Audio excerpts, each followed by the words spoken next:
Yes. So we'll start with the interview. Yes, please. So first of all, sir, could you please introduce yourself to our viewers? Yes.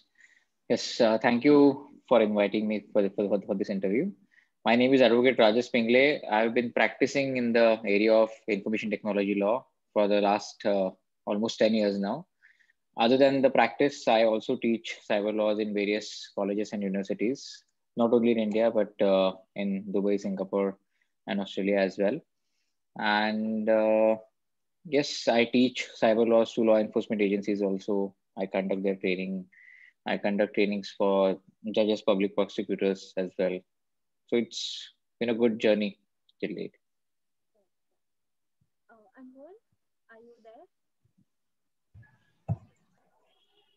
Yes, Racha. Hi, sir. I am Hi. Anmol Kaur Sidhu, and I would like to ask you one question. That, as you mentioned in your introduction, that the best word that Mhm. describes you is technology. So this might make our viewers curious that why did you choose this law, and what inspired you to take this in your take this law in long term? Yeah. So it's a good question. The reason behind me choosing cyber law is as I was in my I recollect I was in my third year of law college. Until that time, I wasn't sure where I was going and what I was going to do. But this was I mean I was a technology nerd from from the very beginning. I love technology. I used to build my own computer. I used to help people to assemble computers as well. I learned about hardware on my own. So I had that curiosity from the very beginning, from the early years, and so that drove me to basically take this decision that okay, there is something in law as well related to technology, and I should explore that area. So then, in my third year of law college, I finally decided that I want to go for cyber laws, and then I applied for internship with Data Security Council of India that time, and I started there as a visiting faculty. First of all, I learned about Information Technology Act. As you all know, at least at that time, that point in time, cyber laws was not a mandatory subject, and I don't think it still is in many of the law colleges. But so I completed my diploma that time, and then I started teaching cyber laws to law enforcement agencies. So that's how I started. Right, sir. So, as you also mentioned, internet and digital laws are not taught in law schools, and it is relatively a new area. I mean, it's gaining popularity in recent times. So, but however, you have been in this sphere for last, I guess, 10 years. And so, could you tell our viewers what exactly is the job of a cyber expert, and what do you do as a cyber expert? How do you help people? And what is the scope for cyber law in the coming future? Okay, first of all, I would like to distinguish this field into three parts. First would be being a cyber lawyer or cyber law expert. Second would be cyber forensic expert, and third would be cyber crime investigator.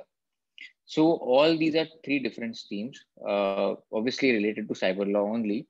But if you want to practice cyber law, then first you need to have that zeal about technology. You need to know about technology. Then only you can interpret Information Technology Act, because there are so many technical terminologies, and that is one thing about it. But once a case comes to you, and you need to have that analytical skill set to understand that case from a technological as well as legal standpoint.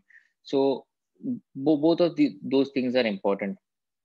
And for cyber forensic expert, uh, one can explore digital forensics as like retrieving data or analyzing a hard disk or preparing a report for someone, analysis report. So or so there are different things in it. And third would be, as I said, cybercrime investigator. Uh, one can start assisting law enforcement agencies, or they can have their own cybercrime investigation firm, and they can help other companies do internal investigations and so forth. So yeah, for that, I think more technical knowledge is required. So people who are more into BCS, or who are doing their computer science program, or engineers would be more inclined towards opting for those fields. And so, do you think there is immense scope in this subject area in the future? I'm not able to hear you properly. Uh, am I audible now? Yes, you're audible now. Yeah. So, sir, do you think there's immense scope in this field of law in the coming years? Okay. The answer is absolutely yes, because uh, since last 10 years, I have seen so many things evolve. Unfortunately, the law hasn't evolved as I wanted it to be, but I really hope that there would be new amendments to it soon. But when we talk about scope for cyber laws, I think more and more people are using technology now. More and more people are reliant on technology now. So I do think the crime is going to increase, because see, getting a smartphone, getting a good internet connection nowadays is really easy. So that tends to increase cyber crimes as well, because more and more people are there on the internet. So more and more people are being or they're falling prey to all sorts of phishing attacks and all sorts of criminal activity online. So it's obviously going to increase. And uh, more so, if we think about data protection and privacy perspective, once our Personal Data Protection Act comes into play, I think there is immense scope. And many companies, not only as an individual practice standpoint, but if we think about going into corporates, or working in-house also, there would be a big scope for data protection and privacy. So, sir, as you mentioned that the second you distinguished cyber law into three categories, and the second one you mentioned was cyber forensics, and you told us that law enforcements need help with cyber forensics. So, could you tell our viewers more about what exactly is cyber forensics, and how is it different from forensics as we understand in the common notion that comes under criminal law? What is cyber Okay. forensics, and how is it different? See, cyber forensics is analyzing all sorts of devices by using a particular skill set. More particularly, if you can elaborate on it, take an example of a hard disk. Now, once a particular hard disk is seized by a law enforcement agency, that hard disk needs to be analyzed. But you need to preserve, or the integrity of that hard disk should be preserved. So that would be the job of this for cyber forensic expert. They can use their hardware. They can use, for example, nowadays, if you want to analyze a hard disk, the cyber forensic experts would use something called as write protect. So there are several devices. By connecting that device, you can actually look into the hard disk, but without changing anything inside it, without deleting, without changing the characteristics of that hard disk. So by doing all sorts of things, they can assist law enforcement agencies. This is just one example how they analyze a hard disk. But yeah, all sorts of devices can be worked upon, and yeah. So since you mentioned previously that you are also professor at Singapore, Dubai, and Sydney, and you are a full-time cyber law expert internationally, as well as a professor to these institutions. So how do you manage to keep up both these professions simultaneously? Okay. See, as a practicing lawyer, I what is different than other lawyers is that I don't go to the court every day. I just visit courts whenever there is a date for, or where if it is at all required, then only I go there. Otherwise, it's all about consultation, and I uh, basically work on dates accordingly. That if there is a court date, or if there is a potential that potentially those dates would be very busy, and then that time I don't uh, go and teach courses. But other than that, then there would be, I think, 4 or 5 months prior to that, I get invitations from these universities that, okay, we are organizing a course in the month of May or in the month of June. So if you can make it for those dates, then I go and specifically agree to it. Otherwise, if it is short notice, then it is difficult. But if it is 2, 3 months prior, then I can manage time accordingly.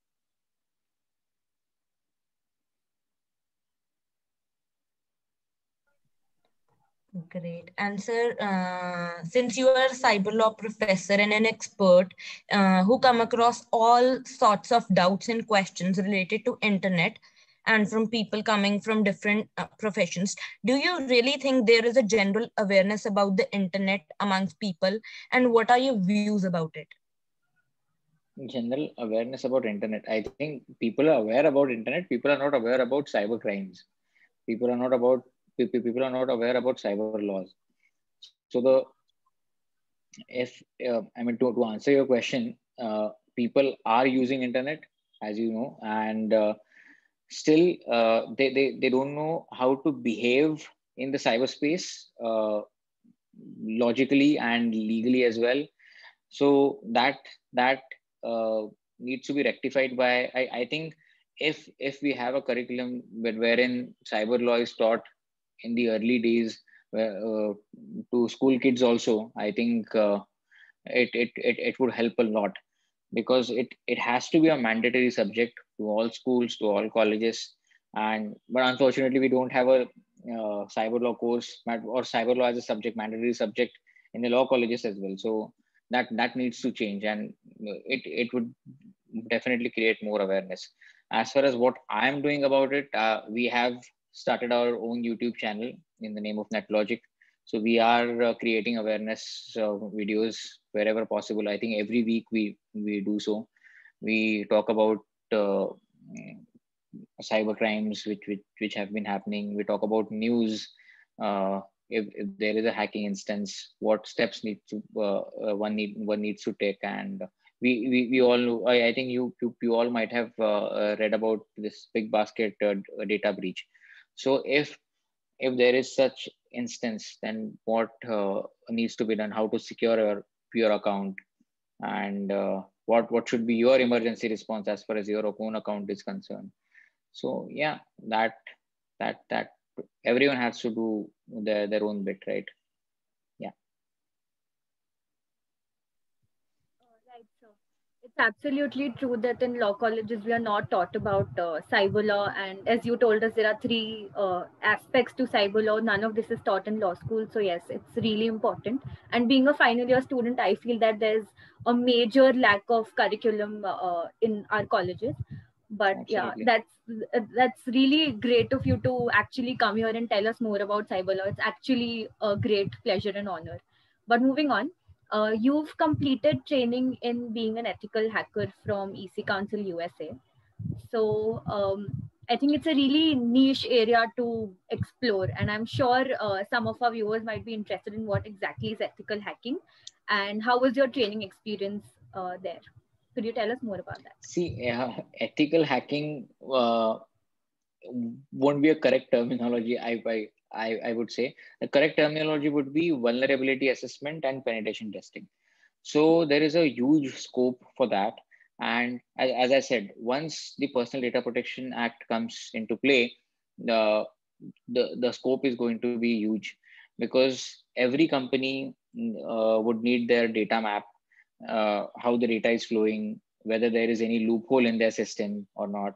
So an ethical hacker, or a VAPT expert, what they do is they deliberately hack into, obviously with consent, hack into a system and find out the vulnerabilities, and then they fix those vulnerabilities so that actual black hat hacker won't hack into the system and steal data or basically damage the data residing in the computers. So from looking from that standpoint, I think it is really important for people to explore VAPT as an option or ethical hacking as an option.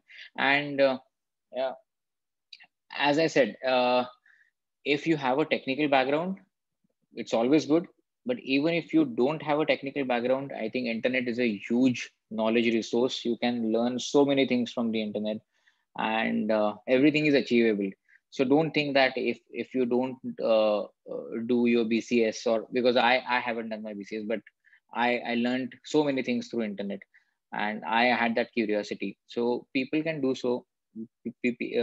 Other law students can also do the same thing, and they can go into either they can explore these technical fields like cyber forensics or these VAPT expert or cybercrime investigation, or they can practice cyber laws. So all these options would be available to them. Not just if you have completed your law, you have to stick to practice, or you have to go to a law firm and do your 9 to 5 there. Nothing of that sort. You can explore other options also. There are all these other options available as well.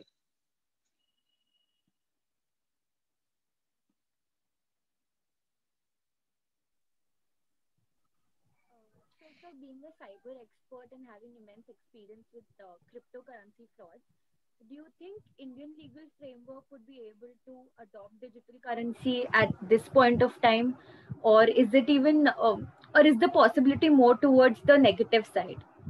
Do you think India is See, equipped enough? it would solely depend on the government whether to allow cryptocurrencies or not, because many countries, it differs from country to country. So some of the countries, they feel that there are so many disadvantages to it, that it is being used for to launder money easily.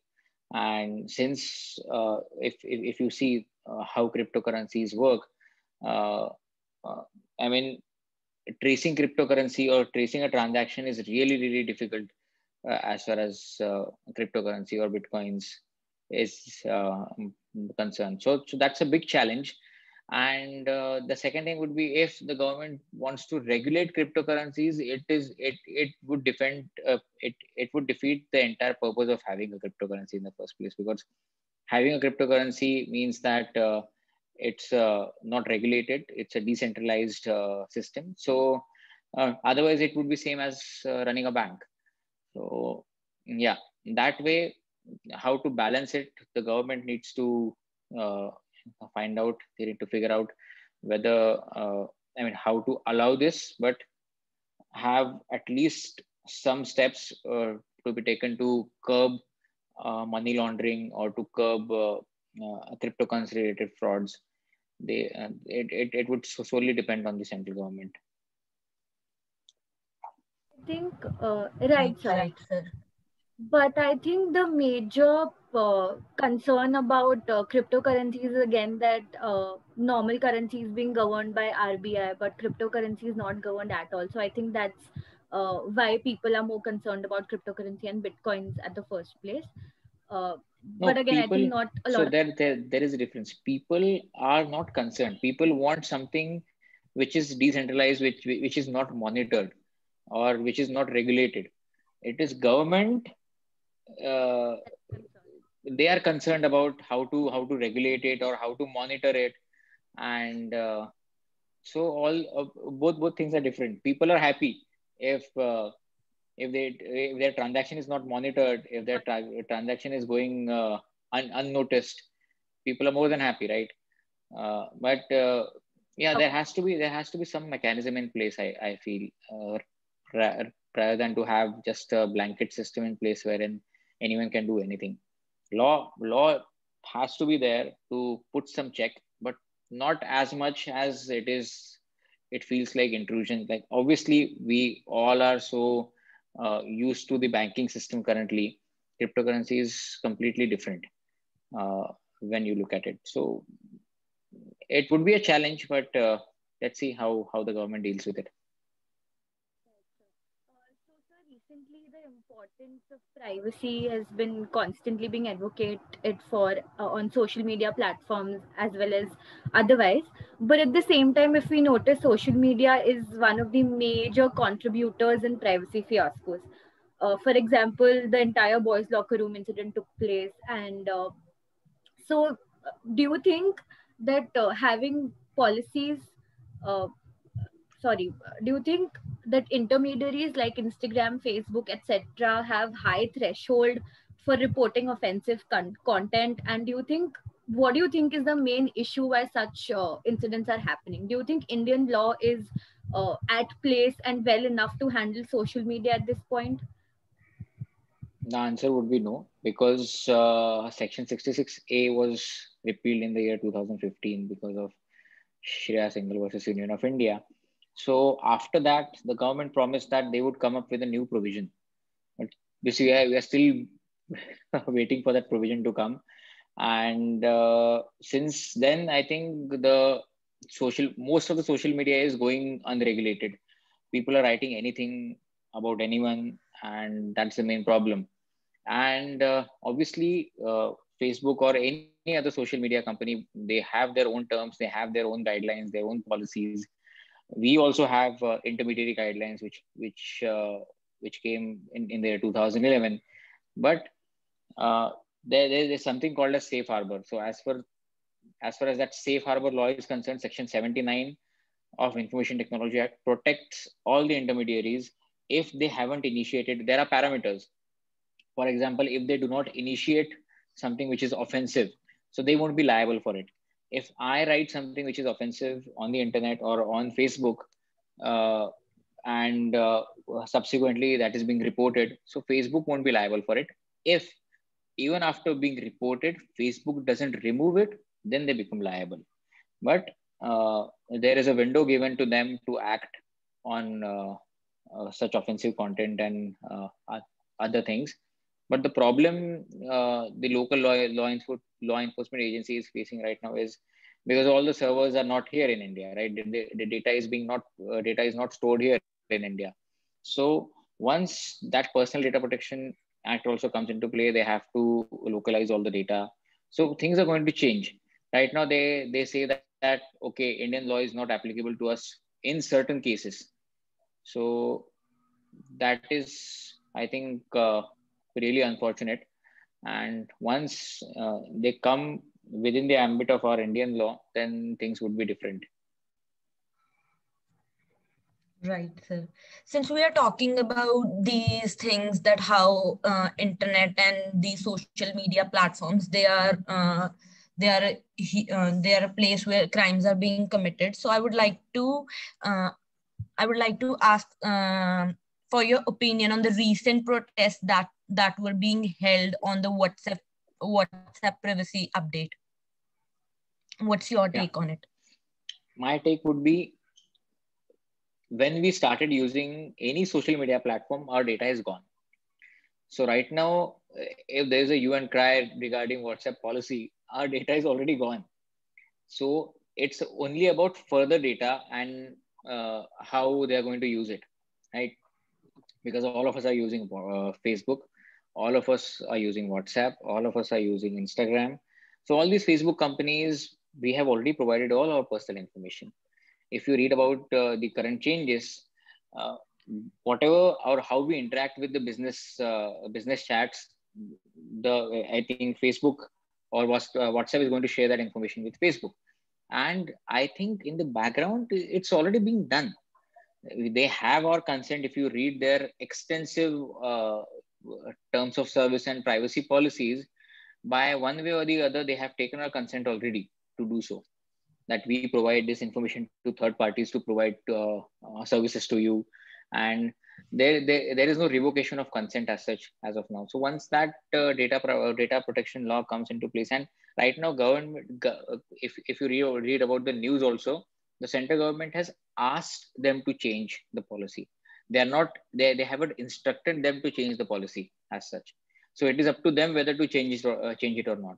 Once the law comes into existence, they have to do it. They have to make changes accordingly. They won't have any option. Right now government is asking them. And once the law comes, I think the government would instruct them if they are violating any provision of that particular law, then they will have to change it. Otherwise, they have to shut their business here. Right. Indeed. So even as you mentioned that after 66A being struck down in Share Singh's case, government was supposed to come up with a new guideline or new regulation to regulate social media and cyber law per se. But even at this point, government has not come up with any amendment or any kind of regulation, and it, I think, almost leaves no scope for messages which are not sexually explicit in their nature but amount to cyberbullying or some kind of bullying to be reported under cyber law. So, what are the other remedies available for such victims? And do you think that there's a major need for cyberbullying to come under the ambit of cyber crimes, or come under the ambit of information technology act? And what are your suggestions on this? Uh, See, you're correct. I think when you talk about cyberbullying as such is not an offense under Information Technology Act or even under IPC. Cyber stalking is an offense under Indian Penal Code, but not under IT Act. So there needs to be, as I said, it's been, I think, almost 12 years now since the last amendment in 2008. So there is dire need to amend Information Technology Act. And if you talk about cyberbullying, Section 66A, it covered cyberbullying. But the thing is, we don't have any rules regarding it. We don't have a replacement provision or an amendment regarding this. That section was vague. I completely agree. Part of that section was vague. Part of that section was completely fine. But that time, the Honorable Supreme Court thought that the entire to struck down the entire section, and they did. So after that, I think next year, to I think 2016, 2017 would be the correct year to would have been the correct year for the government to bring the new amendment or a new provision regarding cyberbullying or sending offensive messages. See, having freedom of speech and expression is one thing, but misusing it blatantly on social media is obviously not right, right? So there has to be certain restriction to it because it's free.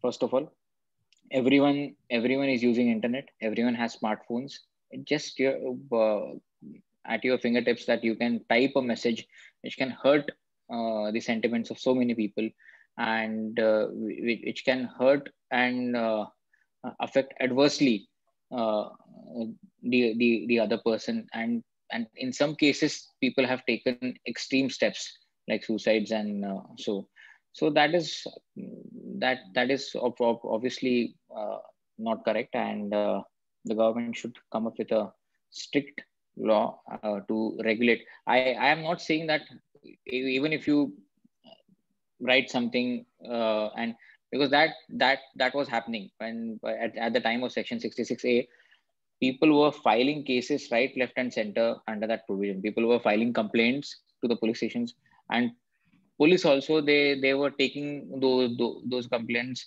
And since it was and it was a cognizable offense, police were taking immediate action by arresting the accused.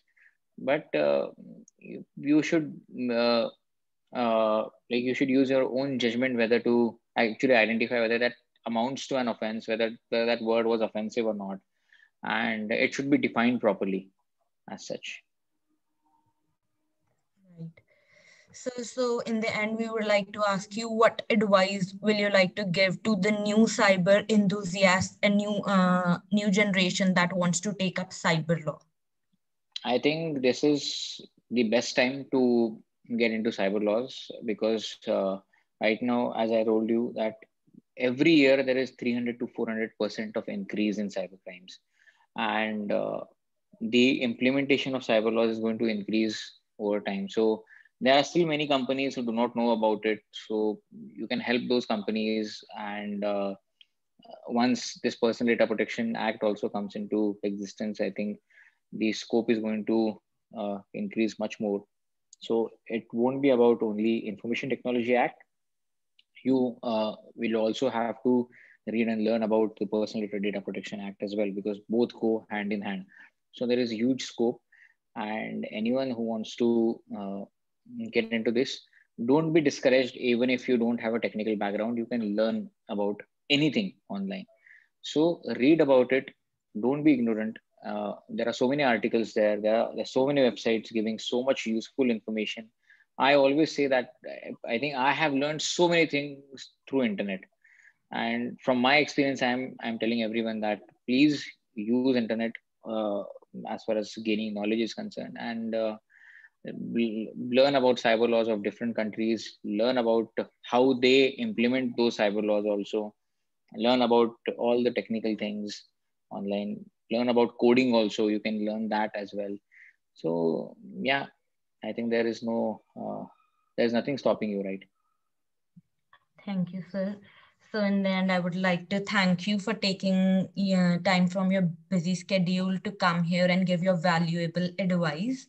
I'm sure our viewers will be more than equipped and inspired to actually take cyber law after this valuable session. Thank you so much, sir. Yes. Thank you so much for inviting me. Thank you. Thank you so much, sir. Thank you for Have a good having day. us. Thank you.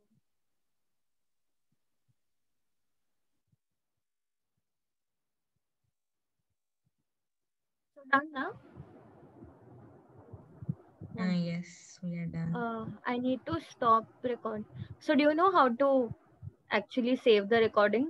I'll stop the recording and it'll automatically Oh, get saved, yeah?